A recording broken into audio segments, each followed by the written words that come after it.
Alors si ça va pour la technique, on est bon. Bien, messieurs, bonjour. Bonjour à celles et ceux qui nous suivent à distance. Alors voilà, on colle à l'actualité, enfin en tout cas du moins à l'actualité sportive. Pour le reste, c'est plus compliqué. Donc le monde selon le CIO, alors je vais commencer par vous lire une sorte de un peu la profession de foi que l'on trouve sur le site officiel du CIO. Donc le Comité international olympique est le gardien des Jeux olympiques et le chef de file du mouvement olympique. Organisation véritablement mondiale, le CIO agit comme un moteur de collaboration entre toutes les parties prenantes olympiques, notamment les athlètes, les comités nationaux olympiques, les fédérations internationales, les comités d'organisation des Jeux olympiques, les partenaires olympiques mondiaux et les détenteurs de droits médias. Il coopère également avec les autorités publiques et privées, en particulier l'Organisation des Nations Unies, autrement dit l'ONU, et d'autres organisations internationales. La vision du Comité international olympique est de bâtir un monde meilleur par le sport. Alors, bâtir un monde meilleur par le sport, ça c'était sans doute l'idée de départ de Pierre de Coubertin quand il a été à l'initiative de cette institution en 1894. Maintenant, le monde, selon le CIO, ça sous-entend forcément également des aspects politiques, géopolitiques, financiers. Et on va en savoir un petit peu plus sur ce qu'est le monde, selon le CIO, avec notre invité. Donc nous sommes heureux de recevoir à nouveau Patrick Clastres, qui était venu nous voir donc, précédemment, il y a quelques mois, sur Pierre de Coubertin. Alors Patrick Clastres est historien, docteur en histoire contemporaine, et il enseigne à l'Université de Lausanne la géopolitique du sport. Voilà, donc de quoi nous assurer d'un éclaircissement plus que pointu. Je vous laisse la parole, Patrick. Merci beaucoup, Isabelle, et bonjour à tous. Les meilleurs sont là, comme on dit, et puis c'est enregistré, donc je pense que vos collègues pourront revoir si ça les intéresse. C'est vrai qu'il y a une actualité évidente pour tout le monde, c'est les Jeux de Paris qui s'approchent, 2024, avec des enjeux qui sont bien sûr de réussite pour la France et de rayonnement, mais pour le CIO qui sont d'une autre dynamique finalement. Le CIO se trouve dans des circonstances très singulières du point de vue des relations internationales, avec la guerre menée par la Russie en Ukraine, avec le conflit en terre de Palestine. Et le CIO, lui, est dans une logique de développement et de sécurisation de ce qu'on peut appeler la marque olympique, puisqu'il a déposé une marque. Donc l'idée aujourd'hui, et puis devant les personnels de Dassault, c'est de montrer qu'on a affaire à une organisation très singulière. Ce n'est pas une entreprise, ce n'est pas un État.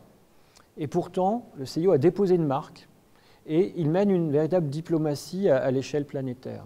C'est ce paradoxe, en quelque sorte, que je voulais évoquer avec vous. Donc j'essaierai de parler à peu près une petite heure et puis on aura du temps pour l'échange.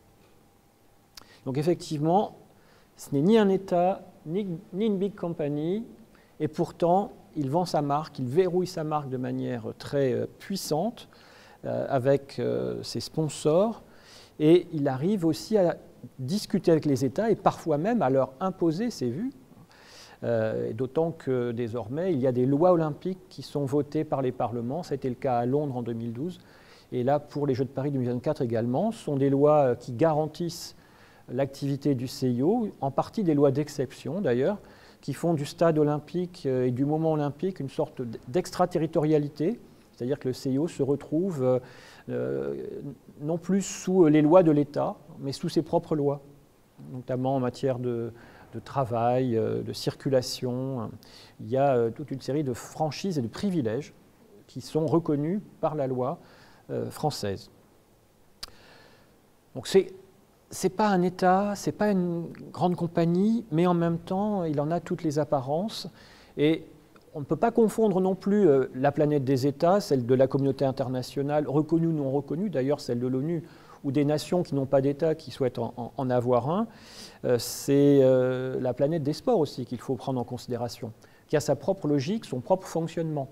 Vous avez à l'échelle internationale, bien sûr, le CIO, qui se présente comme l'organisation fêtière du sport mondial, c'est ce qui apparaît sur son site, mais il doit dialoguer avec les fédérations internationales sportives, qui ne lui sont pas soumises. Il doit dialoguer aussi avec d'autres organisations du sport international, notamment ce qu'on appelle les franchises professionnelles ou ligues professionnelles. Vous voyez, dans le cadre du football, par exemple, les débats en France sur le fait que Mbappé et d'autres joueurs ne pourront pas participer à la sélection nationale parce qu'ils sont retenus par leur club professionnel et que leurs clubs professionnels ne reconnaissent pas l'autorité du CIO. Là, ça vaut aussi pour le hockey sur glace, pour le basketball américain. Ce ne sont pas toujours leurs plus grandes vedettes qui viennent participer aux JO. Cette fois-ci, il se trouve qu'en basket, ils seront là, mais en hockey sur glace, ils ont largement fait défaut lors des dernières compétitions. Donc on a des logiques propres à la planète des sports, mais en même temps des interférences avec les diplomaties souveraines, en tout cas celles des États. Et puis ça vaut aussi pour la planète des affaires, hein, puisque le CIO a un top sponsor, un groupe depuis 1985, largement à 80% des sociétés américaines, encore aujourd'hui, même s'il y a eu des incursions de quelques sociétés, d'abord japonaises, puis coréennes, et aujourd'hui chinoises. Mais 80% du volume, c'est de l'argent américain. À côté de ça, il y a aussi le financement par les grands médias. Et je dois dire que le CIO, depuis quelques années, a récupéré ce qu'on appelle le signal télévisuel. C'est-à-dire que jusque-là, c'était la chaîne de télévision nationale qui émettait le signal, et le CIO avait négocié avec cette chaîne-là les droits mondiaux. Dorénavant, c'est le CIO qui émet le signal, et c'est lui qui le vend aux 193 États reconnus par l'ONU et au-delà. Donc vous imaginez bien que ça multiplie par 193 les contrats. Ça veut dire que cette organisation, qu'est le CIO, elle a grossi aussi, et puis qu'elle est armée avec des juristes et puis des commerciaux de haut niveau qui lui permettent de verrouiller les contrats. C'est un champ aussi extrêmement conflictuel, vous l'imaginez bien. Le CIO a exclu par exemple récemment la Fédération internationale de boxe au motif qu'elle ne respectait pas le dogme olympique, les valeurs olympiques, mais derrière, il y a aussi un président de cette fédération qui est un oligarque russe. Et puis, il y a des liens avérés avec la mafia, parce qu'il y a l'enjeu des paris sportifs. Donc, le CIO a élargi cette fédération, l'a exclue, c'est une première dans l'histoire. Mais déjà à Rio, il avait procédé lui-même aux sélections pour la boxe. Et pour la France, ce n'est pas la Fédération internationale de boxe qui procède aux sélections, c'est toujours le CIO avec ses propres compétitions. Et ça sera assurément le cas à Los Angeles, et même la boxe pourrait même disparaître et ne pas figurer aux Jeux de Los Angeles, pour les raisons que je viens d'évoquer. Alors le CIO, dans la relation qu'il a avec les États, a construit depuis l'époque de Coubertin, qu'il a théorisé dès avant la Première Guerre mondiale, l'idée qu'il est une organisation neutre. Alors il a son siège depuis 1915 à Lausanne, qui est un État qui est neutre depuis le Congrès de Vienne, donc c'est extrêmement ancien maintenant, ça fait 2 siècles. On a affaire à une organisation qui se retranche derrière ce paravent de la neutralité pour se protéger justement des intrusions des États ou même des sociétés commerciales avec lesquelles il n'est pas contractualisé. Je profite pour dire que la plus ancienne, c'est Coca-Cola, déjà à Amsterdam en 1928. Et c'est derrière cet adage qui a largement circulé, qui nous imprègne tous, qu'on ne mélange pas le sport et la politique, que le CIO se réfugie pour repousser les idéologies des États. Et c'est le même adage que le président Emmanuel Macron a utilisé il y a quelques semaines encore, pour dire qu'il se rangerait à l'opinion du CIO pour ce qui est de la participation ou non des athlètes russes et biélorusses aux Jeux de Paris. Cet adage, il est efficace du côté des opinions publiques, parce que je pense que très généralement, on partage l'idée que le sport, c'est un espace de loisirs, soit de pratique, soit de consommation de spectacle, et qu'on n'a pas envie de le voir envahi par la politique. Et en même temps, cette formule de neutralité politique du sport permet au CIO d'échapper à tous les contrôles. C'est une organisation qui a construit un édifice, on pourrait dire, réglementaire et institutionnel à l'échelle du monde, qui lui permet d'échapper aux justices du monde. Et j'essaierai de vous le montrer. C'est quand même assez singulier. Et il y a eu des moments extrêmement chauds dans l'histoire du sport international. Vous avez sûrement à l'esprit les Jeux de Berlin 1936, qui sont véritablement les Jeux du Troisième Reich. On a parlé aussi de guerre froide olympique. Mais il y a eu d'autres phénomènes aussi célèbres, comme les boycotts des Jeux de Moscou en 1980, boycott des Jeux de Los Angeles en 1984. Et puis la guerre actuelle menée par la Russie en Ukraine. Et dans ces moments-là, le CIO finalement n'est jamais aussi puissant, parce qu'il se pose en équilibreur. C'est le check and balances. Il va se situer dans l'entre-deux. D'ailleurs, il avait donné les Jeux à Moscou en 1980, Angeles en 84. Et pour les Jeux d'hiver, c'était le contraire. Il avait donné les Jeux de 1980 d'hiver à Salt Lake City et de 84 à Sarajevo, donc dans le camp communiste. Donc il joue cette stratégie du balancier et il se renforce finalement dans ces moments de très grande tension, même si pour lui, les solutions à trouver sont extrêmement difficiles, hein, bien évidemment. Ce qui est plus étonnant encore avec cette institution, c'est que jusqu'en 1981, elle n'a pas de statut. Le CIO est sans statut. C'est un gentleman's agreement, au sens anglo-saxon du terme, hein, c'est-à-dire que ce sont des fidéicommissaires, ils sont investis par fidélité entre eux d'une mission commune, et ils vont avancer cette mission selon des formes qui relèvent plutôt de la philanthropie internationale. C'est intéressant parce qu'ils se cooptent aussi. C'est par rapport aux fédérations internationales aujourd'hui où prévaut le principe One Nation, One Vote. Chaque pays du football ou du handball a une voix en assemblée générale de la fédération internationale. Au CIO, qui revendique aujourd'hui 206 comités nationaux olympiques, il n'y a que 70 pays qui ont un membre du CIO. Et pour un effectif de 106 personnes actuellement. Donc on a affaire à cette organisation sans statut et qui depuis 1980 est une association de droit privé suisse, tout simplement. Ce n'est pas ce qu'elle affiche sur son site internet, elle se présente comme une organisation internationale non gouvernementale. En vérité, personne ne lui a jamais accordé ce statut, c'est aussi sur la notice Wikipédia. De manière très stricte et réglementaire, c'est une association de droit privé suisse et ses membres sont responsables pour les actes qu'ils commettent devant les tribunaux fédéraux. Mais la même année où ils ont déposé leur statut, ils ont aussi déposé la marque devant l'Organisation mondiale de la protection industrielle. La marque olympique, c'est quoi? C'est d'abord et essentiellement les anneaux et le terme même olympique. Donc dans la période actuelle où le CIO est encore plus vigilant, par exemple, si vous utilisez le mot olympique dans un ouvrage, a priori, vous n'avez pas le droit. Vous devez leur demander l'autorisation et sinon, vous devez payer une somme.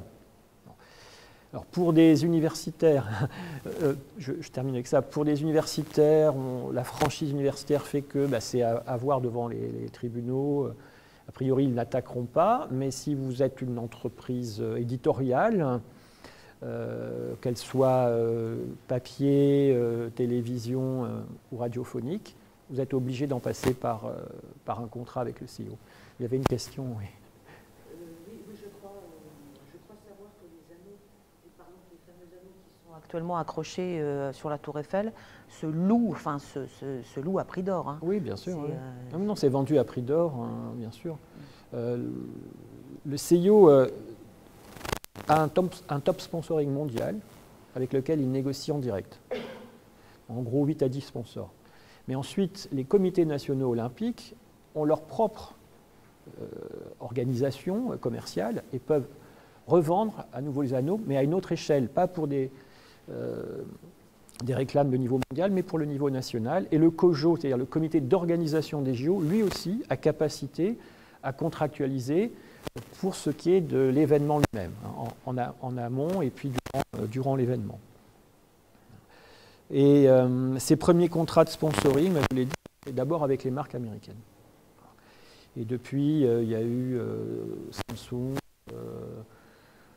par exemple, pour la Corée, pour le Japon, on a dû avoir affaire à je ne sais plus quelle entreprise d'automobile, devait être Toyota, je pense, et puis la Chine récemment, c'est avec l'équivalent d'Amazon pour la Chine. Je ne retrouve plus le nom, mais Alibaba, voilà. Ce que j'évoquerai rapidement, ici, cette idée du phénix olympique, le projet olympique à l'échelle mondiale, l'institution elle-même, que je qualifie de Vaticane, vous allez voir pourquoi, parce qu'elle a ce fonctionnement par cooptation.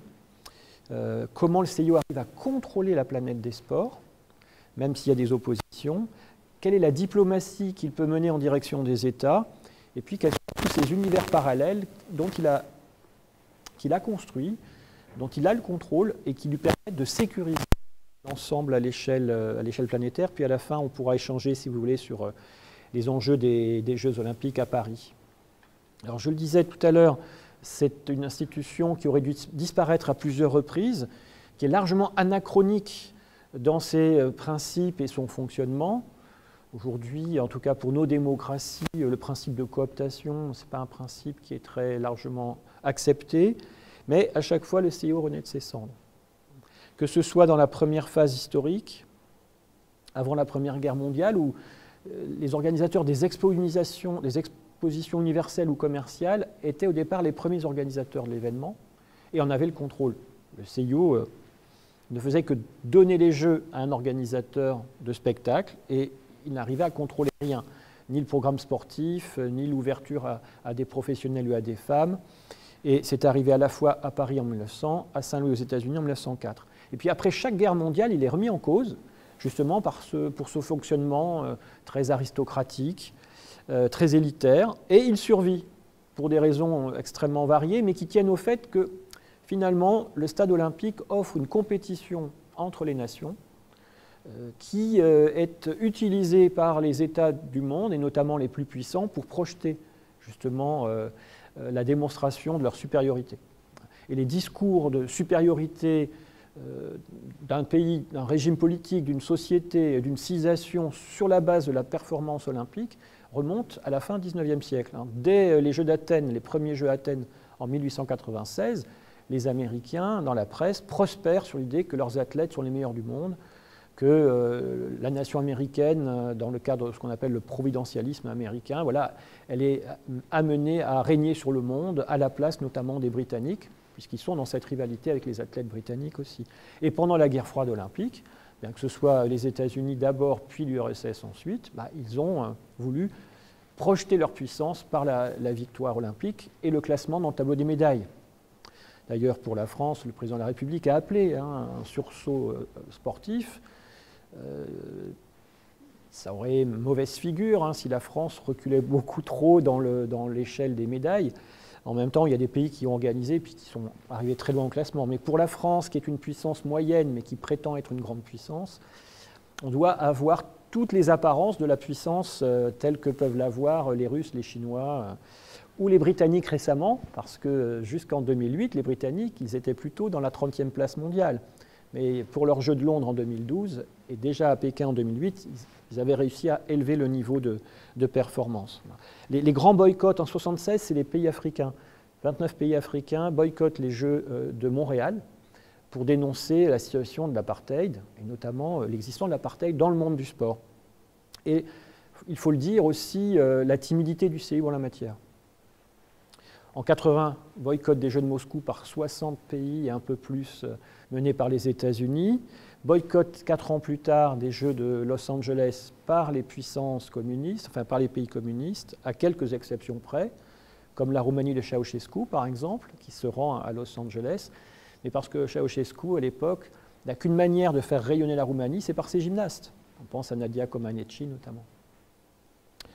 Et puis l'affaire du scandale Salt Lake City, je ne sais pas si ça vous dit quelque chose, à la fin de l'année 99, éclate un scandale. Les Mormons à Salt Lake City auraient acheté les voix du CIO. Donc une quarantaine de membres du CIO sont élargis, sont écartés finalement, mis en cause. Exactement, il y en a plus d'une dizaine qui sont poussés à la démission. Mais ça a jeté un grand trouble dans l'opinion publique parce que cette institution qui bénéficiait d'une aura considérable, de neutralité, de pureté du sport, de paix par la rencontre athlétique, eh bien, elle apparaissait comme corrompue. Donc, ça a généré à l'intérieur de l'institution des réformes importantes en termes de management notamment et puis de gestion des affaires. Vous avez suivi aussi l'affaire du dopage qu'on appelle parfois dans la presse dopage d'État. Au moment des Jeux de Sotchi en 2014, ça est révélé quelque temps après, le FSB, les services secrets russes avaient leur bâtiment accolé au bâtiment où se tenaient les éprouvettes des prélèvements de l'antidopage. Et par une trappe, ils seraient intervenus et ils auraient faussé les contenus des éprouvettes. Donc ça a été largement prouvé depuis par l'Agence mondiale antidopage, mais ça a généré une mesure de rétorsion de la part du CIO. puisque les équipes russes ne peuvent plus concourir depuis Rio 2016 sous leurs propres couleurs. Donc, pas de maillots nationaux, pas d'hymne, pas de drapeau. Et le mot Russie n'apparaît pas. Au dernier jeu d'hiver à Pékin, ce qui apparaissait, c'était Comité olympique russe, mais pas Russie. Et si vous avez suivi Roland-Garros récemment, pour les athlètes russes et biélorusses, on ne précisait pas leur pays à l'écran. Parce que la Fédération internationale de tennis et les tournois du Grand Chelem appliquent en la matière les décisions proposées par le CIO. Et puis l'actualité à laquelle on assiste aujourd'hui, dont on peut penser que le CIO sortira finalement un peu plus grandi, probablement, parce que l'intensité de la bataille diplomatique qui se livre autour de la participation russe ou biélorusse, avec la posture de neutralité du CIO, si les Jeux de Paris se passent bien, le CIO aura probablement tiré profit de l'événement. En attendant, c'est une situation extrêmement compliquée. Et le CIO, je ne sais pas si vous avez suivi les mesures qui ont été prises en la matière, mais il a été sous la pression des Occidentaux et il a adopté un certain nombre de mesures que l'on connaissait déjà au moment des Jeux de Barcelone en 1992, où la Serbie et le Monténégro n'étaient pas autorisés à participer par décision de l'ONU. C'était la première fois dans l'histoire du XXe siècle que l'ONU, et avant lui la SDN, décidait qu'un pays ne pourrait pas participer à des compétitions sportives internationales. C'est-à-dire qu'il s'immisçait finalement dans les affaires du CIO ou des fédérations internationales. Pourquoi? Parce qu'ils étaient considérés comme responsables du déclenchement de la guerre en ex-Yougoslavie. Mais Juan Antonio Samaranch voulait absolument que le monde entier, après la chute du mur, soit réuni dans sa ville, Barcelone, qui allait accueillir les Jeux. Et c'est pourquoi il a multiplié les pressions en direction de l'ONU et il a réussi à arracher une concession en quelque sorte, mais l'ONU lui a imposé des critères. Alors les critères, c'est ces critères que j'évoquais pour Rio par exemple, pour les Russes déjà, c'est pas de maillot national, pas d'hymne, pas de drapeau. Sauf que là, pour les Jeux de Paris en 2024, le CIO a dû monter d'un cran ses exigences, notamment pas d'équipe de sport co, parce que les sports collectifs incarnent beaucoup plus que les athlètes individuels la nation, et puis surtout, pas d'athlètes qui auraient pris fait et cause en faveur de la guerre, ou des athlètes qui seraient les employés des clubs de l'armée, de la police et des services secrets. Ce qui veut dire que la délégation soviétique était de plusieurs, enfin je dis soviétique, c'est un lapsus, russe, qui était de plusieurs centaines d'athlètes, aujourd'hui elle s'annonce peut-être entre 50 et 70 athlètes, et pour les Biélorusses probablement moins de 20. Et encore, on n'a pas... Le résultat final, ça pourrait être encore en dessous. Ce qui veut dire très peu de médailles à l'arrivée, un déclin de la Russie et de la Biélorussie dans ce classement des médailles que le CIO d'ailleurs ne reconnaît pas, mais qui est produit de toute façon par la presse internationale. Et donc reste à savoir comment Vladimir Poutine voudra mobiliser finalement cette réalité. Soit au dernier moment, il décide de retirer ce qu'on pourrait appeler ses troupes sportives, parce que voilà, c'est un camouflet pour le pays. Soit au contraire, en direction de sa population, il pourrait prendre prétexte de ce qu'il considère comme une entorse à la neutralité du sport, pour dire aux Russes, au peuple russe, regardez, nous sommes la victime de ces nazis du CIO. Il a d'ailleurs traité récemment Thomas Bach, le président allemand du CIO, de nazi, comme il l'a fait pour Volodymyr Zelensky. Et il pourrait aussi, ainsi dénoncer l'Occident oppresseur et capitaliser d'une certaine manière sur la diplomatie actuelle de la Russie, qui est une diplomatie anti-Occident et une diplomatie qui envoie des signaux à ce qu'on appelle le Global South, donc les pays émergents du Sud. Ce sont des concepts que les géopoliticiens, politistes, historiens de la relation internationale rejettent, parce que ce sont des construits qui sont en fait produits par justement les opposants aux démocraties. Et quand on regarde en fait la carte géopolitique du monde, on s'aperçoit qu'entre les pays du Sud, il y a énormément de divisions. Ils ne se retrouvent en fait que sur la dénonciation de ce qu'ils appellent l'Occident. Et du côté de l'Occident, il n'y a pas forcément toujours une entente considérable. On le voit bien avec la question de l'intervention en Ukraine, au sein de l'Union européenne ou du côté des États-Unis. Il reste que ça imprègne les imaginaires et que donc un chef d'État comme Vladimir Poutine peut capitaliser sur l'événement. J'irai beaucoup plus vite sur le projet olympique, mais pendant très longtemps, ce qu'on appelle l'olympisme, c'est la philosophie qui est vantée par le CIO, était appuyée sur l'idée de paix internationale par le sport, que vous évoquiez, le pacifisme, sur l'idée aussi d'amateurisme. Les athlètes devaient être des amateurs, et là encore, c'est une idée forte qui nous a imprégnés tous, et dans toutes les sociétés du monde.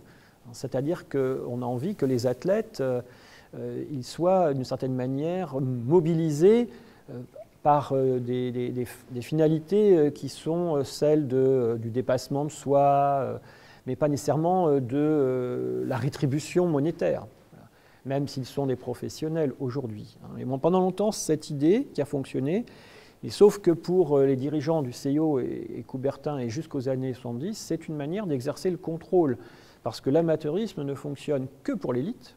Parce que quand on est issu d'un milieu populaire et qu'on veut élever son niveau de performance, on est obligé de se professionnaliser. Donc l'idée, dans le code amateur, dans les clubs anglais et au sein des Jeux Olympiques, c'était d'exclure les champions issus des milieux populaires. On visait une pratique de compétition entre soi, l'aristocratie et la grande bourgeoisie. Aussi une manière de mettre les femmes à distance, puisque dans les cercles amateurs, elles n'étaient pas accueillies.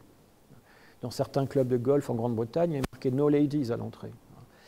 Et de la même manière qu'il y a marqué « No workers » dans les règlements de la Fédération anglaise d'athlétisme ou de natation. Pas d'ouvriers.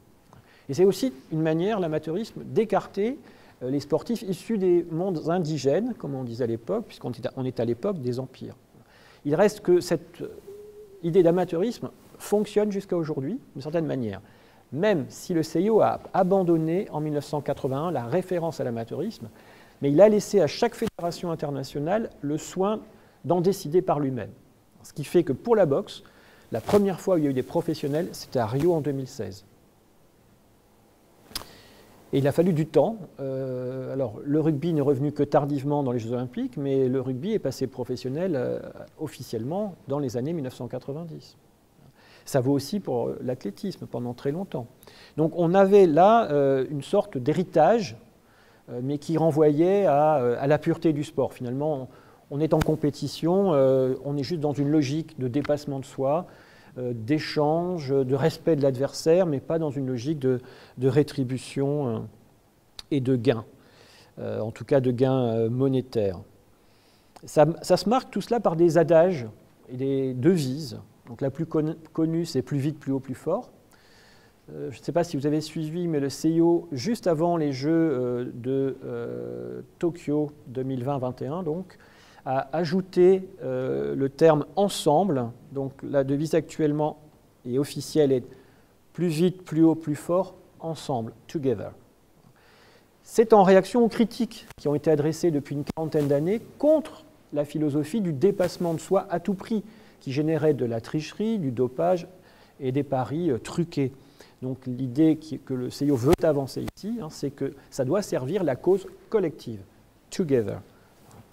Autre que le CIO tente à substituer, et finalement elle n'est pas officielle celle-là, mais elle court dans toute la documentation produite par le CIO que vous pouvez retrouver en ligne, c'est la formule amitié, respect, excellence, qui a été testée dans le cadre des Jeux Olympiques de la jeunesse, qui sont des compétitions entre les 12-18 ans, qui existent depuis Singapour 2007. Et ici, on veut vraiment s'adresser, et on fait aux sociétés, et démontrer que l'olympisme sert la cause des sociétés. On est dans une logique de management social, en quelque sorte, mais à l'échelle globale. Le sport doit servir l'amitié entre les peuples qui se rencontrent, les nations sportives, entre les athlètes, à l'échelle des clubs eux-mêmes d'ailleurs, le respect des règlements, le respect de l'arbitre, bien évidemment, et puis la quête de l'excellence. Et ces différentes formules traduisent une idéologie qui n'est jamais véritablement définie. C'est-à-dire que ces valeurs, ça vaut aussi pour les entreprises parfois. On a des sortes de motos, comme disent les Anglais, mais les valeurs sont des valeurs drapeaux, mais elles ne sont pas définies, elles ne sont pas arrimées juridiquement, en l'occurrence pour une organisation internationale. C'est ce qui compte. Et le CIO, par exemple, n'a attendu que très peu de temps, ça fait très peu de temps seulement, que le CIO fait référence aux droits humains dans sa charte olympique, qui est son document officiel. Vous pouvez la télécharger sur le site internet, la charte, la dernière, elle est de 2023. Celle-ci comporte une référence aux droits humains tels qu'exposés par la Déclaration universelle des droits de l'homme de 1948. Mais jusqu'à 2023, le CIO ne faisait aucune référence aux droits humains. Un texte réglementaire adopté par une communauté internationale, que ce soit la Convention européenne sur les droits de l'homme ou le grand texte onusien. Et ça voulait dire d'une certaine manière, il prêtait le flanc à des usages idéologiques et politiques qui ont été finalement toute son histoire. C'est-à-dire que cette plasticité de l'olympisme fait que Hitler a pu finalement se glisser dans les Jeux de Berlin sans difficulté, les soviétiques pareillement, et puis les Chinois encore récemment.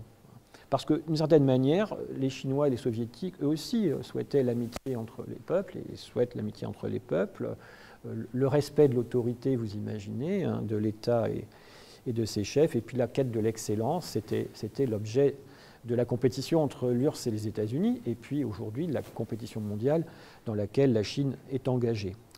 Et cette idéologie, avec cette plasticité-là, elle a finalement réussi à recouvrir l'ensemble de la planète à tel point qu'on peut parler d'olympisation du monde, au sens où l'olympisme est diffusé à l'échelle de tous les pays et de tous les peuples du monde, sauf dans certaines civilisations qui ont un tabou avec un certain nombre de formes de mobilisation du corps. Le tabou du cuir en Inde, par exemple, empêche de participer à certains sports où il faut toucher le cuir. C'est pourquoi, par exemple, le cricket a eu un succès, mais ni vraiment le football, ni vraiment le rugby. Il y a un anthropologue qui s'est intéressé à cette question et qui a démontré que finalement c'était ce tabou du cuir. On ne peut pas se saisir du ballon. Et là, il y a quelque chose qui bloque la diffusion des sports occidentaux. Je n'ai pas l'occasion de trop le rappeler ici, mais c'est assez intéressant de réfléchir à la diffusion des sports dans le monde et de voir comment les sports sont finalement les sports nés en Occident, qui sont les sports olympiques aujourd'hui. Et pour les puissances occidentales, c'est d'importance, parce que ça leur permet de briller. Vous avez vu les nouveaux sports arriver à Tokyo en 2020-21, vous avez escalade indoor, surf, skateboard. Des sports comme cela, ça ne fait pas le jeu des nations africaines ou asiatiques. Vous imaginez. Le CIO d'abord veut trouver un nouveau public jeune qu'il a perdu avec ces sports. On peut y ajouter l'escalade indoor. Breakdance qui arrive à Paris, mais qui ne se retrouvera pas à Los Angeles alors que les Américains ont inventé le hip-hop. Mais eux, ils ont d'autres sports à faire valoir en termes de diplomatie et d'influence par le sport. Eux, ça sera le retour du baseball. Et puis, je ne sais plus ce qu'ils nous prévoient encore. Baseball pour les garçons, softball pour les filles, ça va me revenir. Mais là, vous avez un enjeu fondamental, oui. Parce que chaque ville organisatrice peut choisir les sports présentés. Eh bien, c'est un véritable défi pour le CIO. Jusqu'à Tokyo, le CIO est le maître du programme olympique. Et il impose aux pays organisateurs le programme sportif. Sauf que il voit bien que ce programme, il est un héritage du XIXe siècle. Il y a eu très peu de sports nouveaux apparus, notamment aux Jeux d'été. Vous avez eu le judo, parce que c'était les Jeux de Tokyo en 1964, et le taekwondo, parce que vous avez eu les Jeux à Séoul en 1988. La Chine avait tenté le wushu pour les Jeux de Pékin en 2008, sauf que le wushu n'est pas pratiqué largement dans le monde, donc le CIO avait dit non. En revanche, tous les pays du monde, d'une certaine manière, et c'est pourquoi les Jeux olympiques sont si importants pour les diplomaties d'influence, tous les pays du monde peuvent espérer gagner des médailles, parce qu'il y a une pluralité de sports. Aujourd'hui, il y a 31 sports au sens des fédérations internationales, mais il y a près de 400 épreuves différentes. Ce n'est pas simplement le football, vous voyez. Chaque pays du monde, par exemple les pays africains les plus pauvres, ils peuvent aller chercher des médailles en athlétisme, notamment en marathon, on le sait bien. Donc ils peuvent exister à l'échelle planétaire et d'une certaine manière exercer leur influence, faire que tout simplement on parle de leur pays de manière positive. Sauf que les jeunes et les enquêtes de sociologie de la consommation sportive, notamment à la télévision, montraient depuis 15 ans au CIO que les jeunes générations se détournaient de ces sports-là. Et le CIO, quand il a voulu faire sortir des sports de son programme, par exemple la lutte, il s'est retrouvé avec face à lui les Iraniens associés avec les Américains, parce qu'aux États-Unis, la lutte universitaire, c'est très important, mais surtout, face à lui, tous les pays de l'ancien Empire ottoman, donc ça va dire du Maroc et de l'Égypte et des Balkans jusqu'à l'Asie centrale. Et il n'a pas pu faire sortir la lutte du programme, alors que c'est de l'espace télévisuel qui n'est pas véritablement valorisé. Parce que les publics qui regardent la lutte, en tout cas les publics grands consommateurs à l'échelle mondiale, ne vont pas se tourner vers la lutte. Pareillement pour l'haltérophilie, voire pour l'escrime d'ailleurs, qui est sur la sellette, ou le pentathlon moderne. Donc comment faire pour arriver, c'est la quadrature du cercle. Vous ne pouvez pas faire sortir les vieilles disciplines et vous ne pouvez pas rentrer les nouvelles. Donc le CIO a trouvé une solution finalement. Il ne veut plus parler en termes de sport, mais en termes d'épreuves. Et donc il a diminué le nombre d'épreuves par sport. Par exemple, en aviron, tous les sports, il y a moins d'épreuves. Tous les sports qui sont des sports avec, vous savez, des catégories de poids, ils ont fait pression sur les fédérations internationales pour faire changer les catégories de poids, qu'il y en ait moins. Ça vaut pour le judo, ça vaut pour la lutte également, par exemple. Et à partir du moment où vous avez baissé le nombre d'épreuves, vous pouvez introduire des épreuves de nouveaux sports. Et donc, le CIO fait du testing, en quelque sorte, et il demande aux villes organisatrices, typiquement Tokyo pour la première fois, d'introduire des nouveaux sports. Et ça, c'est pas fait, c'est pas les Japonais qui ont décidé tout seuls. Eux, ils ont réussi à mettre le karaté, et puis le baseball, c'est un sport qui était populaire avant même l'arrivée des Américains après 1945, et ils ont, eux, de force, introduit l'escalade indoor, le surf et le skateboard. Et la France avait la possibilité de faire un choix. La logique de jeu populaire, qui est celle du COJO Paris 2024, ça a été de choisir le breakdance pour s'adresser à la Seine-Saint-Denis et pas seulement, mais aux quartiers en France où le breaking ou breakdance est populaire. Et la France, d'ailleurs, peut y gagner des médailles. C'est une des grandes nations du breaking. Donc là, vous avez là un enjeu diplomatique considérable. Oui, entre les époques. Oui, peut-être, mais en termes de lecture sur les réseaux sociaux. Alors oui, si vous regardez la télévision. Ça marque une évolution. Ah oui, mais bien sûr, c'est le reflet d'une évolution culturelle, de compétition, mais les marques, d'une part, et les télévisions, ou les médias en général, ne s'y trompent pas. Ce sont eux qui font pression, les grands sponsors, les top sponsors depuis 1985, sont eux qui font pression pour que les sports des jeunesses, disons, occidentales, consommatrices, qui sont autour du skateboard, de l'escalade, du surf pour certains, du breakdance pour d'autres, puissent faire leur apparition sur les écrans. Non, elle n'est finalement pas partie. Elle a été conservée. Mais récemment, par exemple, il était question de supprimer le pentathlon moderne. Parce que ça, vraiment, équitation, escrime, tir, course à pied, natation, c'était vraiment très élitaire. Maîtriser un cheval, ce n'est pas donné à tout le monde à ces niveaux-là. D'ailleurs, jusqu'aux années 50, c'était que les officiers, et donc ça excluait de facto les femmes. Et la solution qui a été trouvée, vous avez suivi, la polémique peut-être à Tokyo, où il y a des cavaliers qui ont cravaché leurs chevaux, puisqu'ils concourent avec des chevaux qu'ils ne connaissent pas. Donc ça génère des relations avec l'animal de grande violence parfois, et ça a eu des effets désastreux dans les opinions publiques. Ça a mobilisé vraiment la civilisation du cheval à l'échelle mondiale contre les organisateurs. Et le CIO a décidé de négocier avec la Fédération internationale de pentathlon une modification du règlement. Il n'y aura plus d'équitation. Vous ne verrez pas d'équitation. Vous verrez une sorte de course d'obstacles en gymnase, un petit peu sur le modèle des télévisions américaines, vous savez, où les gens s'élancent depuis des plateaux, doivent grimper, sauter, escalader, etc. Voilà, c'est ce type de parcours qui va être proposé dorénavant pour le pentathlon moderne. Et si la Fédération internationale de pentathlon moderne avait refusé, le sport sortait du programme. Le CIO avait été assez catégorique.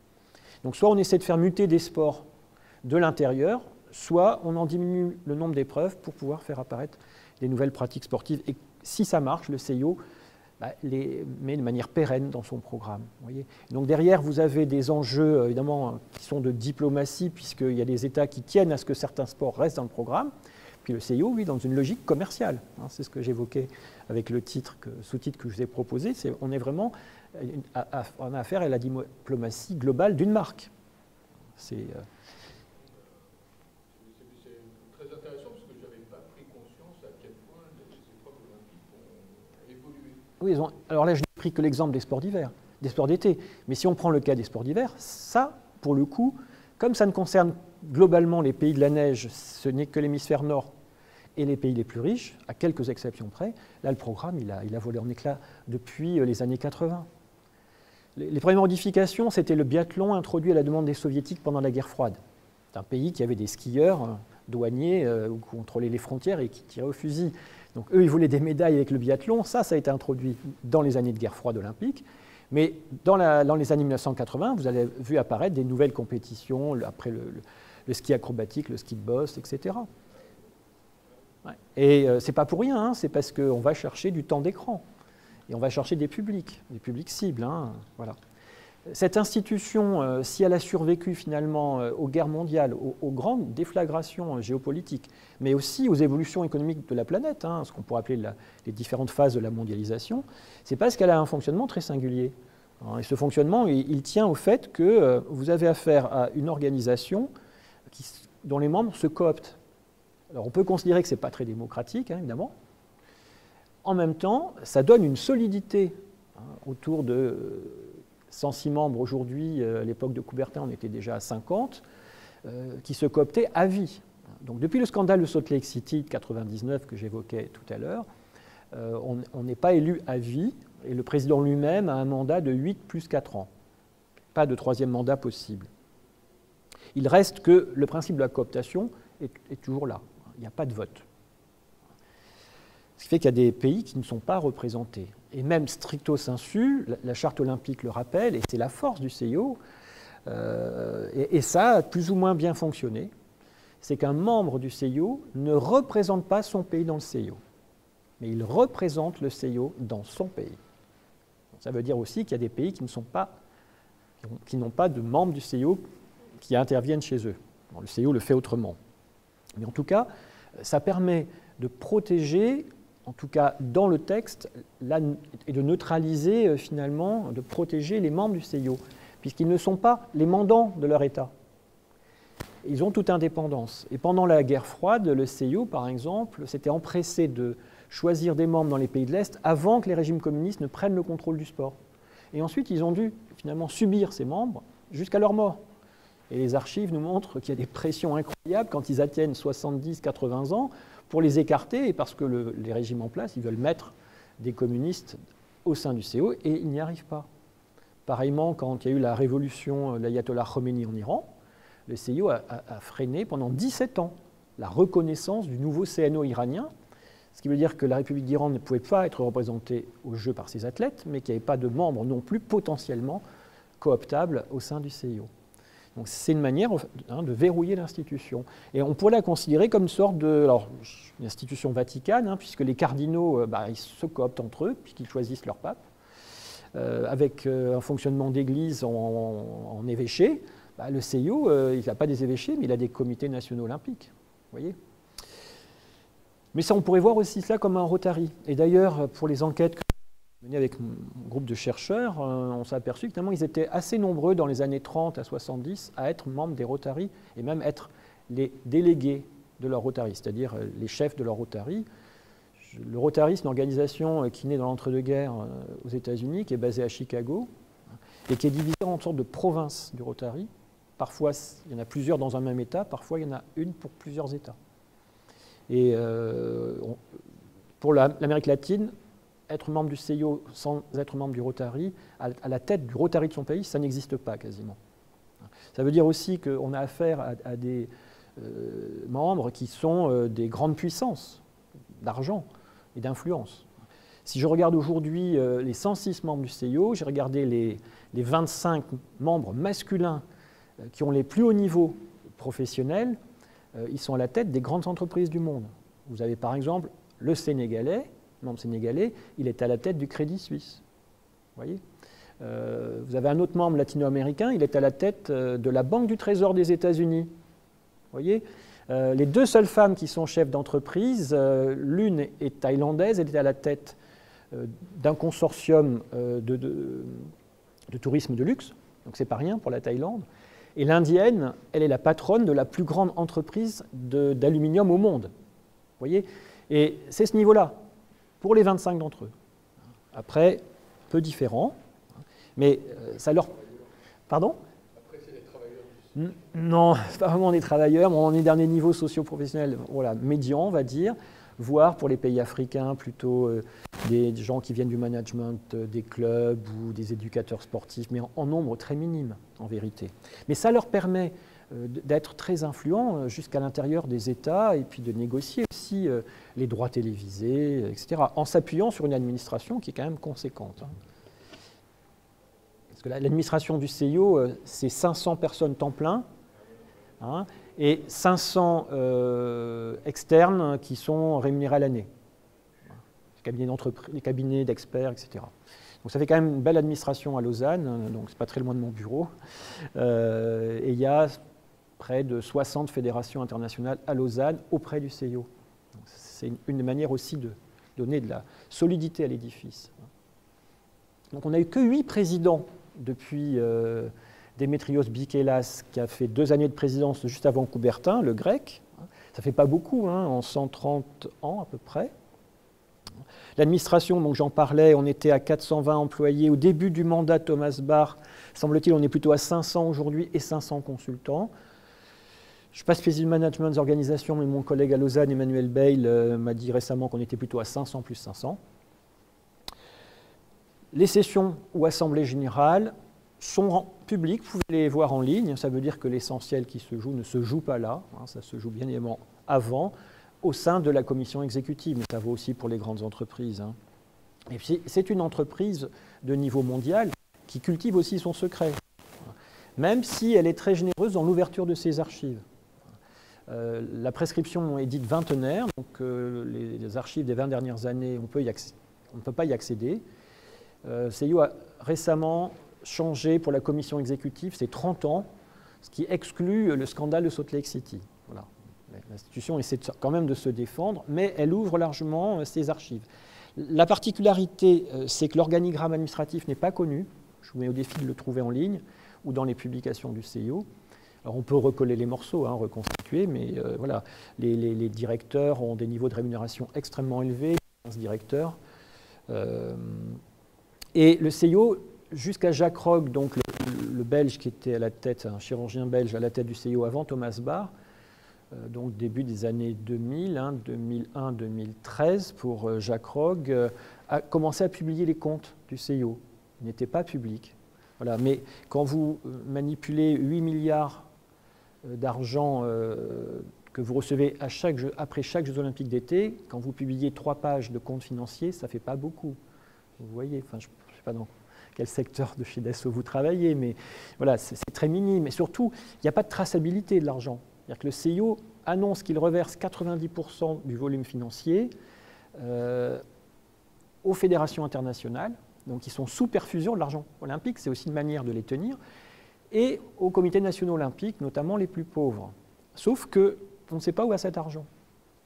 Il va assurément sur les comptes de ces organisations, mais il n'est pas tracé. En matière de accountability, comme on dit aussi dans le domaine du sport international, ça pose problème, mais le CIO n'a pas capacité à suivre vraiment cet argent. Après, il pourrait sûrement mettre en place des mesures qui lui permettraient d'exercer mieux son contrôle. Ce qui me permet d'arriver à ce point ici, comment le CIO, qui est finalement une association de droit privé suisse, qui n'est pas à forme commerciale, hein, c'est une simple association type loi 1901, qui certes a déposé une marque à l'OMPI depuis un peu plus de 40 ans maintenant. Comment est-ce qu'elle arrive à contrôler le sport international? Donc, vous l'avez compris, le nerf de la guerre, c'est l'argent. Donc ces 8 milliards, on va toucher après les Jeux de Paris, et c'est pour ça qu'il voulait absolument que les Jeux se tiennent à Tokyo, parce que sinon, il perdait les 8 milliards.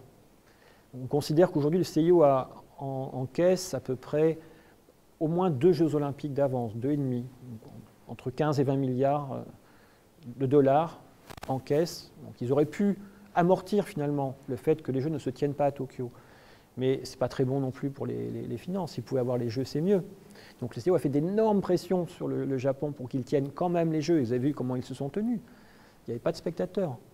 Tout s'est passé à la télévision. Et pour les Japonais, c'était un véritable drame politique et économique, parce qu'un pays qui investit sur les Jeux Olympiques, il fait, j'en reparlerai tout à l'heure, il fait du nation branding, c'est-à-dire qu'il vend sa marque à l'étranger, la marque France, on va dire, pour le président Macron, mais il fait aussi du nation building, c'est-à-dire qu'il génère de l'identité nationale par l'événement. Il essaie de fusionner un peu la société dans la réussite de l'événement. Et les Japonais n'ont rien pu faire de tout cela. Ça n'a fait que leur coûter de l'argent. C'est un problème. Donc ce volume financier, le CIO le reverse donc et contrôle ainsi les fédérations internationales, certes pas les plus riches. La FIFA pour le football, l'athlétisme, la FINA pour la natation et quelques autres n'ont pas besoin de cet argent. Mais la très grande majorité des sports qui sont présents aux Jeux Olympiques n'ont pas ces volumes financiers-là. Ils sont sous perfusion de l'argent du CIO. Et quand ils ne sont pas sous perfusion de l'argent du CIO, ils sont sous perfusion de l'argent des oligarques russes. Ça prévalait jusqu'à l'invasion de l'Ukraine, puisqu'il y avait 7 fédérations internationales qui étaient présidées par des Russes. Alisher Ousmanov, par exemple, c'est le propriétaire de Kommersant, donc la grande revue, je ne sais pas, on dirait l'équivalent des Échos en France. Mais derrière, il a Metal Invest, c'est-à-dire la grande entreprise de sidérurgie. Donc lui, il était le patron de la Fédération internationale d'escrime, par exemple. Vous voyez, il a dû rendre son mandat depuis l'invasion de l'Ukraine. Lizin, c'est l'oligarque russe qui a en charge l'industrie de l'armement. Il était à la tête de la Fédération internationale de tir. Je vous ai parlé de Kremlev tout à l'heure pour la boxe, et ainsi de suite. Donc à peu près tous ont rendu leur mandat, sauf Kremlev pour la boxe, ce qui fait que le CIO a exclu la Fédération internationale de boxe des fédérations qu'il reconnaît.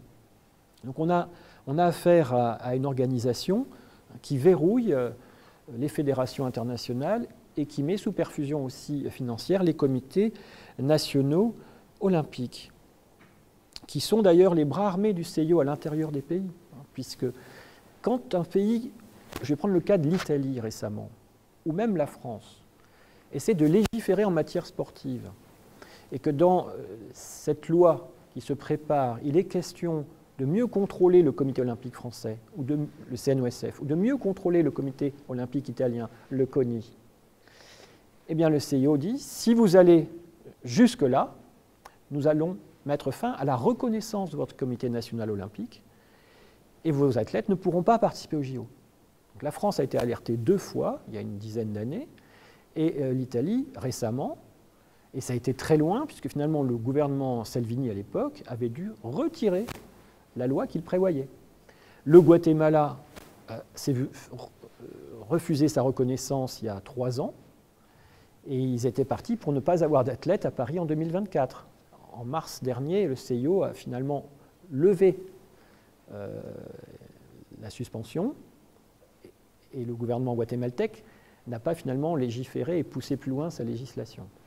Par contre, face à des États plus autoritaires, le CIO n'arrive à rien. Il va se heurter. À la tête de l'Ukraine, vous aviez le président biélorusse, Loukachenko lui-même, à la tête du comité olympique, biélorusse.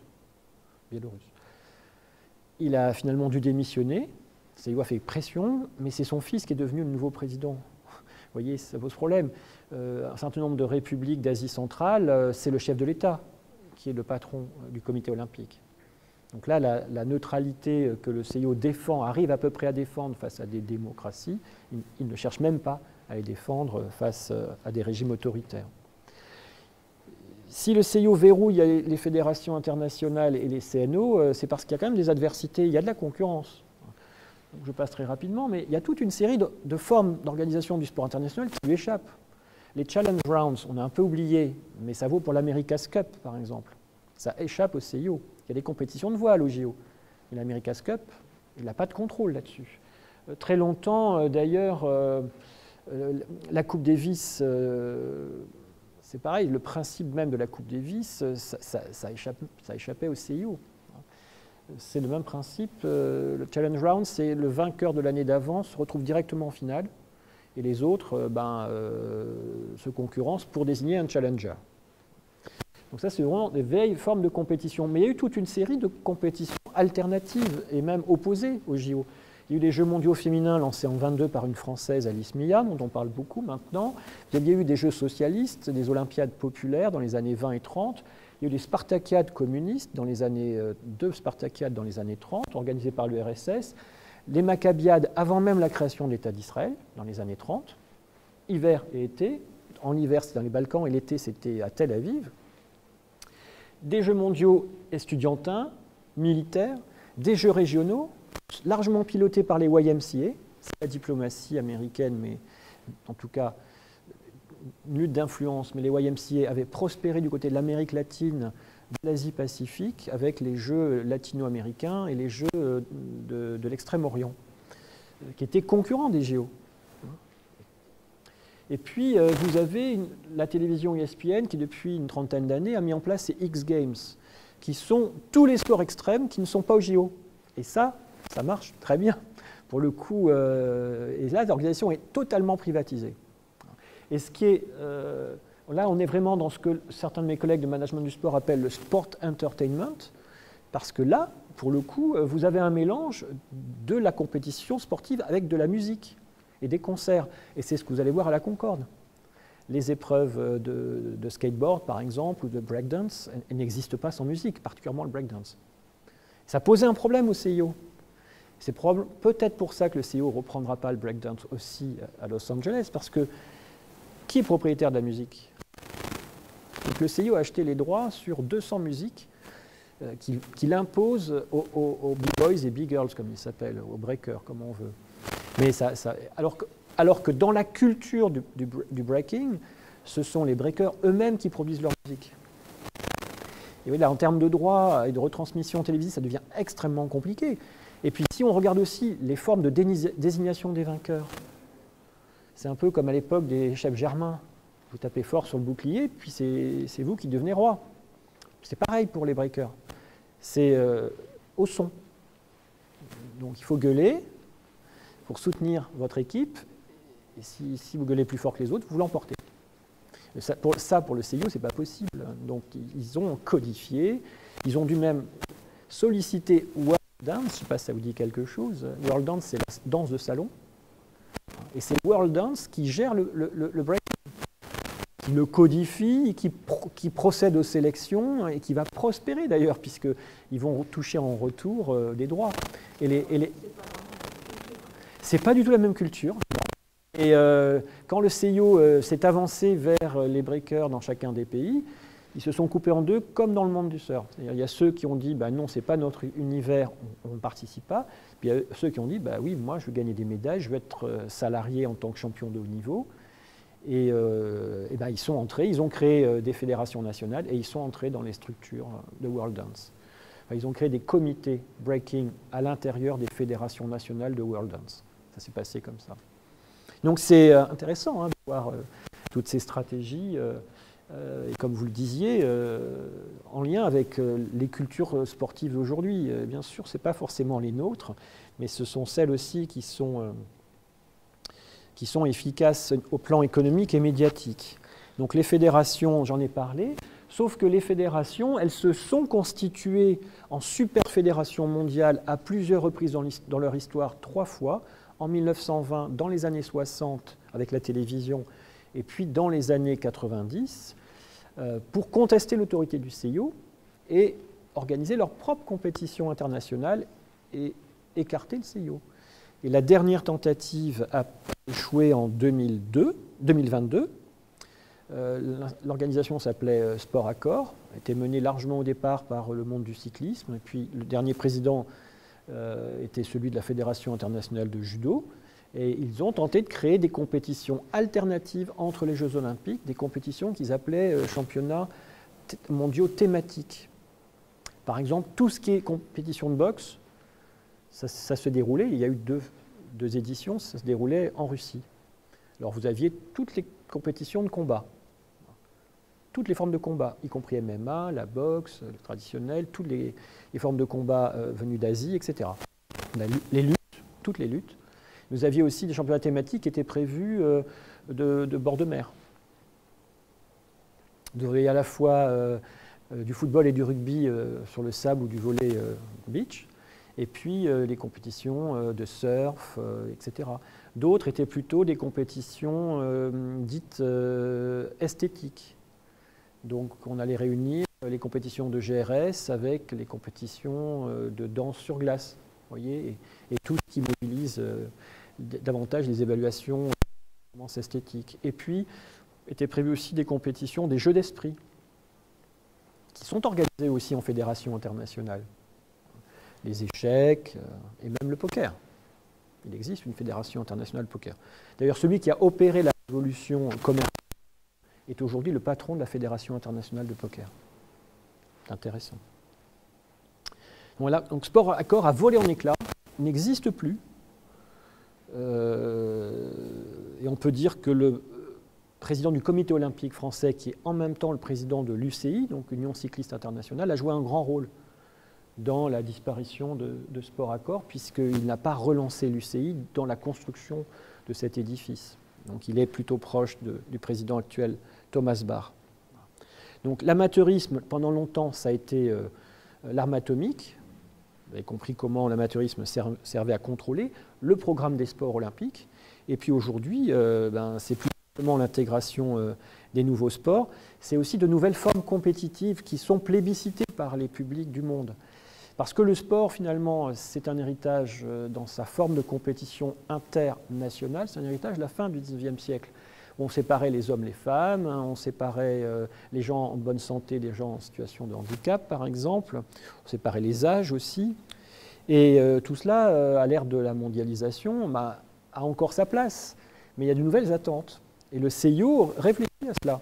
Et c'est pour ça qu'à Tokyo, vous avez vu apparaître des compétitions mixtes en course à pied, des relais en natation. Et il y en aura beaucoup. Il y aura une quarantaine d'épreuves mixtes pour les Jeux de Paris, sur les près de 400. Parce que le CIO était accusé de séparer les hommes et les femmes, ce qu'on ne retrouve plus dans d'autres univers professionnels.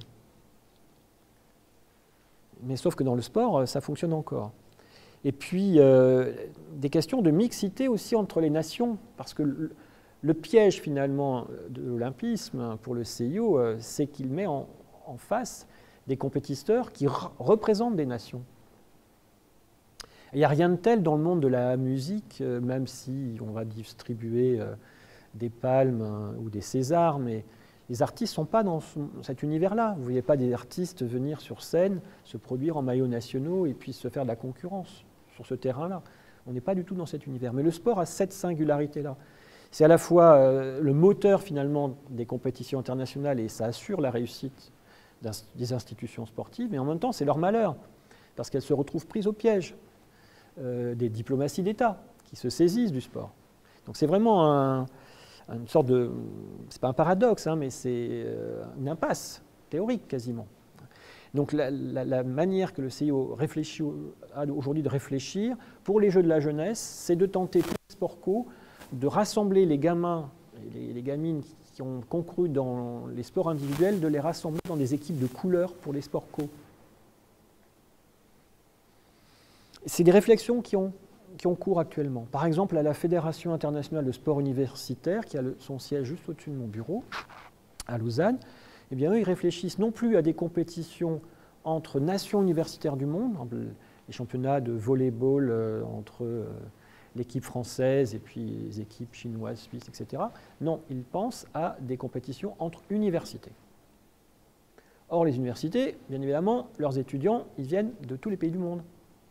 Donc on aurait des équipes qui seraient mixtes du point de vue national dans ces compétitions, et ce qui correspondrait mieux à l'esprit universitaire en quelque sorte, et permettrait d'éloigner les influences d'État de ces compétitions qui visent à plutôt rassembler les jeunes autour de passions sportives et favoriser la paix internationale. Et puis se pose la question de nouvelles formes de jeux et de compétitions, c'est le e-sport. Grand débat aujourd'hui, est-ce que le e-sport doit entrer aux Jeux olympiques? Qu'on pense que c'est un sport ou pas. Mais quand vous êtes une organisation d'échelle mondiale, que vous prospérez sur le spectacle des corps qui s'affrontent, que ces corps soient réels, digitaux ou que ce soit des avatars qui combattent, vous ne pouvez pas rester à côté de cet enjeu-là. La difficulté ici pour le CIO, c'est que les jeux sont des franchises commerciales qui coûtent tellement cher qu'ils ne peuvent pas les acquérir. Donc le CIO a mis en place la stratégie suivante, ça fait 10 ans qu'il travaille sur ça. Il demande aux fédérations internationales de reprendre le contrôle des jeux vidéo de leur propre compétition. Par exemple, FIFA Soccer n'appartenait pas à la FIFA. Donc le CIO a dit à toutes les fédérations nationales, reprenez le contrôle des compétitions qui ressemblent à vos propres compétitions, puisque vous allez défendre les droits devant les tribunaux des États. Pour ce qui est de Swift, par exemple, la plateforme Swift, où là, on peut pratiquer certains sports en s'engageant avec une interface numérique. Donc, sur Swift, vous pouvez faire du vélo et puis faire une compétition avec des champions qui sont à l'autre bout de la planète. Ça vaut aussi pour l'aviron, par exemple. Après, pour les jeux vidéo de type Game of Thrones, etc., là, il y a une impasse. Le CIO ne peut pas aller beaucoup plus loin. Mais, vous voyez, il réfléchit. Donc la sortie probablement de cet âge des compétitions diplomatiques, c'est peut-être de mettre fin aux maillots nationaux pour le CIO, et puis probablement d'intégrer le e-sport d'une manière ou d'une autre. Donc je terminerai par cette idée-là sur la diplomatie du CIO. Finalement, le CIO a réussi à construire un monde alternatif au monde des États. Bien sûr, il doit gérer les États, mais il a réussi à construire un monde alternatif. Ce que j'appelle ici la stratégie du coucou, c'est-à-dire qu'il désigne une ville pour accueillir les JO, et il construit une sorte de logique transnationale pour exploiter l'événement. Puisque le CIO est peu imposé par l'État français pour les Jeux de 2024, comme ça a été le cas à Londres, et ça vaut aussi pour les dictatures. Ça fait partie de la négociation. Si vous voulez les Jeux, vous avez des taxes très basses. Vous devez les accepter, sinon vous ne les aurez pas. Donc ça lui permet, avec sa stratégie du coucou, de pouvoir dégager des bénéfices importants et de ne pas être fiscalisé, ou d'être très peu fiscalisé. Et il va se déplacer ainsi de pays en pays et de continent en continent pour valoriser sa marque en quelque sorte. Et les points forts du CIO, c'est que ses interlocuteurs, ce sont les comités nationaux olympiques, ce ne sont pas les États, sauf pour l'organisation des Jeux, mais sinon. Il s'appuie sur des comités nationaux olympiques qui sont reliés de manière ombilicale au CIO, et qui ne relèvent que de son autorité. Et vous avez vu comment le CIO essaie de le défendre quand un État veut légiférer sur un CNO. Il leur dit, attention, si vous légiférez sur le CNO, vous enfreignez la neutralité du sport, et à ce moment-là, on ne reconnaît pas votre CNO, vous n'aurez pas d'athlète au JO. Donc ça, c'est assez fort comme stratégie. Il reste que les nouveaux fronts qui sont ouverts maintenant avec des jeux qui ont eu lieu, Sochi, Jeux d'hiver en Russie, Jeux d'été à Pékin par exemple, ont généré aussi en retour toute une série de critiques pour le CIO. Donc il a essayé d'en sortir récemment en attribuant d'un coup les Jeux à Paris et puis à Los Angeles. Il n'y a plus beaucoup de candidats. Très vite, il les a donnés à Brisbane en Australie. Et aujourd'hui, pour 2036, il est question de Mumbai, probablement en Inde, chez Modi, chez l'Indien. Et puis pour les Jeux d'hiver, il vient d'attribuer les Jeux, vous avez suivi, aux Alpes françaises pour 2030, Salt Lake City pour 2034 et probablement la Suisse pour 2038. C'est-à-dire qu'il a placé à nouveau ces œufs dans des nids, ceux des démocraties libérales qui sont quand même des pays forts dans la mondialisation économique encore aujourd'hui et qui lui permettent d'éviter les critiques des presses et des organisations de défense des droits humains.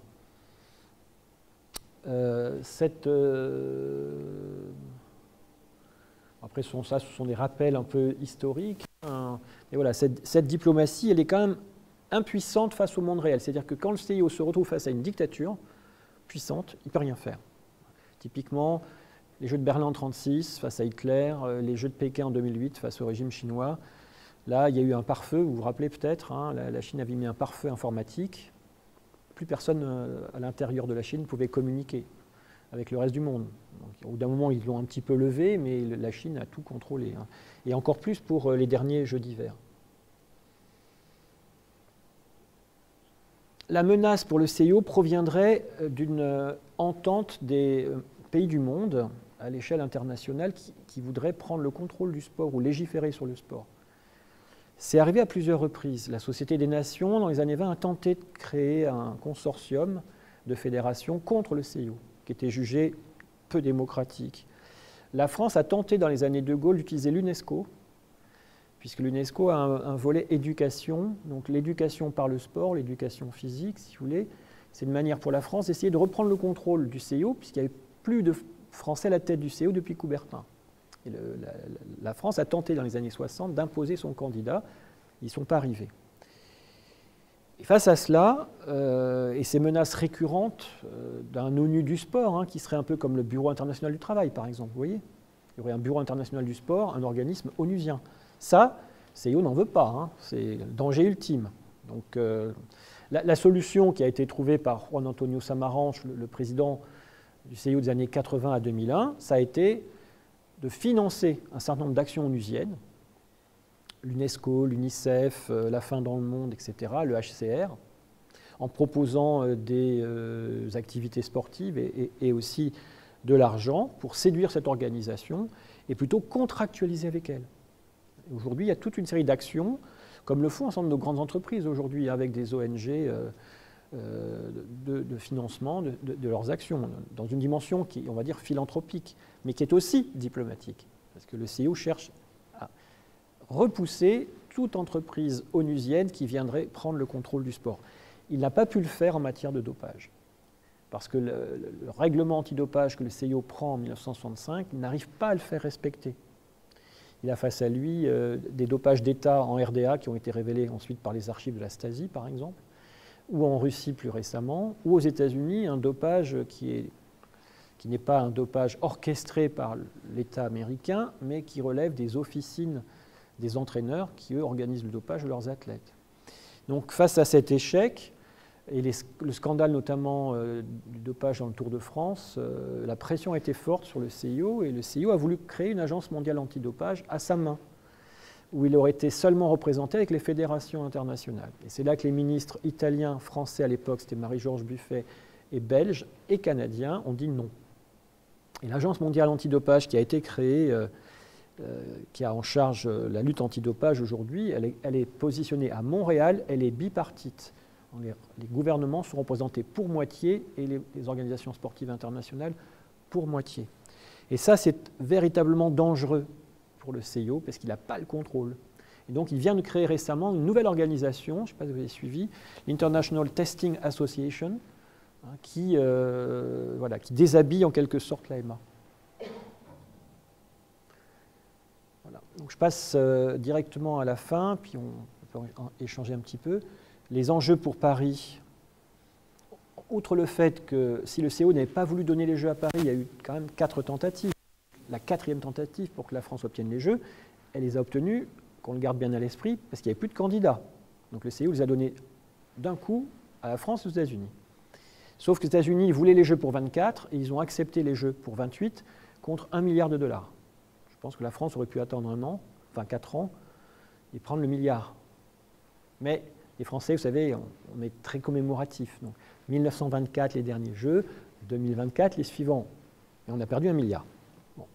Il reste que, quel est le projet français pour ces Jeux? On peut débattre de cela ensemble. On investit, on va dire, 10 milliards d'argent public et privé. Qu'est-ce qu'on fait de cet argent? Est-ce qu'on va faire cohésion? Vu la situation politique depuis quelques jours, ça paraît un peu compliqué. Mais espérons peut-être, mais bon, ça paraît de plus en plus compliqué. Donc, est-ce qu'on peut faire du nation building, comme disent les anglo-saxons? Ça va être difficile. Même s'il y aura une fierté à organiser l'événement, même si cet événement sera sûrement une réussite. La France est le pays au monde qui a organisé le plus de compétitions internationales sportives depuis la Coupe du Monde 98. On a eu tous les championnats du monde de tous les sports. C'est le seul pays au monde qui a réussi à faire ça. Et là, on a les JO. Donc, c'est vraiment l'acmé, en quelque sorte. Et en plus, on sait bien les patrimonialiser, l'équitation à Versailles, l'escrime au Grand Palais, le skateboard à la Concorde, pour ne prendre que ces exemples. Et on a une télévision nationale qui produit des images magnifiques. Donc, il ne faut pas se faire de soucis là-dessus, ça sera techniquement super organisé. On a peut-être quelques craintes sur le défilé, sur la scène, mais si c'est réussi, c'est inédit. Non, est-ce qu'on va faire corps, est-ce qu'on va faire société avec l'événement? Compliqué, même s'il y aura une fierté de la réussite. Et surtout, quel message on veut envoyer au monde pour 10 milliards d'argent public et privé? Et ça, je ne l'entends pas, le message. Au moment des Jeux de Londres, les Britanniques, ils l'avaient envoyé bien avant les Jeux et ils avaient déjà gagné les opinions publiques mondiales, c'était « UK is back ». Et ils l'ont fait en plus avec humour. Rappelez-vous la cérémonie d'ouverture avec la reine d'Angleterre qui arrivait en parachute avec... voilà, et puis... comment il s'appelle Oui, James Bond, Daniel Craig. Et puis, il y avait, comment il s'appelle, le comique qui était là au commentaire aussi, Mr Bean, voilà. Puis il y a eu tous les poncifs sur la culture britannique, mais aussi tout l'apport que les Britanniques ont donné au monde. Puis Churchill, voilà, il y avait l'industrie du charbon et de l'acier, on avait les Beatles, et enfin, voilà. Mais la France, bon, elle va sûrement être surpris, et ça sera assez grandiose, cette cérémonie d'ouverture, hein, mais le message n'est pas passé avant. Or, quand vous voulez construire de l'influence culturelle, vous voulez faire de la diplomatie d'une marque, en l'occurrence France, ça se travaille en amont. Et dans les ambassades, on n'a pas d'autres messages à faire passer qu'on va les réussir. Et c'est un peu juste. Donc voilà ce que je voulais vous dire. Merci beaucoup. Puis si vous avez des questions, je suis prêt à y répondre. Merci beaucoup, c'était vraiment très très intéressant. Ça permet de voir les futurs événements avec un œil un peu plus... Mais je vous remercie, oui, c'est le but en fait. Ah, oui, oui. Tout à l'heure, vous avez dit que le président Macron s'était rangé derrière le comité olympique sur la décision de la Russie. Oui. Il avait la possibilité de les exclure. De toute façon, c'était eux qui décidaient. La question du refus d'accueillir les athlètes russes et biélorusses pourrait être posée par l'État français, tout simplement en refusant les visas. Même s'il s'est engagé normalement à ne pas le faire. Parce que dans la loi olympique qui a été votée par le Parlement, et dans les engagements français, on ne doit pas recourir à cela. Mais il y a eu une véritable guerre des visas sportifs dans les années 70, où on refusait aux athlètes des pays de l'Est de venir dans les pays de l'Ouest pour les compétitions, par exemple en RFA. Le CIO a dû intervenir, il a mis 10 ans à régler cette question. Donc l'État français est souverain. Hein, et j'avais été auditionné par la Cour des comptes il y a 2 ans sur la mécanique olympique, dont ils ignoraient tout, puisqu'ils ont en charge l'évaluation du financement public. Hein. Alors, ce n'est pas du tout mon domaine d'expertise, mais on a échangé pendant 4h30 à peu près sur la mécanique. Leur question, c'est mais comment on peut les taxer davantage? Vous voyez? Mais c'est très difficile. Je leur ai dit, il suffit que l'État français le décide. Où le CIO va-t-il aller se plaindre? Devant quel tribunal? Tribunal fédéral suisse, mais la France fera les pressions probablement sur la Confédération helvétique. Vous voyez, on est dans cette logique contractuelle. Donc, et la diplomatie d'État, effectivement, peut être plus forte, mais avec des effets qui seraient ravageurs hein, pour la réputation de la France. C'est ça le problème. C'est que l'idée de neutralité du sport au service de la paix, la philanthropie sportive de manière générale sont si fortement ancrées, ces idées, que si vous introduisez politiquement dans l'événement, c'est catastrophique. Et là, je ne vois pas comment le président Macron peut faire autrement, s'il est encore là, que de juste lire la phrase que le CIO lui impose de lire, puisqu'il n'a pas le droit d'ajouter un seul mot à la déclaration d'ouverture des Jeux, ce qu'avait déjà fait le général de Gaulle, mais Hitler aussi, et puis le président chinois également. C'est-à-dire que le CIO les cantonne vraiment à un rôle minimal. Après, dans la presse, on fait ce qu'on veut, hein, mais dans l'événement lui-même, c'est difficile. Je n'ai pas bien compris le rôle du COJO par rapport au CIO. Alors le COJO, c'est l'organisation, c'est une association de droit privé. Donc ce qui fait que le gouvernement français ne peut pas la contraindre, parce que ça relève de la loi 1901. Et du point de vue doctrinal, je dirais, elle est directement reliée au CIO. Et du point de vue financier, elle a un budget qui est abondé par les entreprises privées à 90%.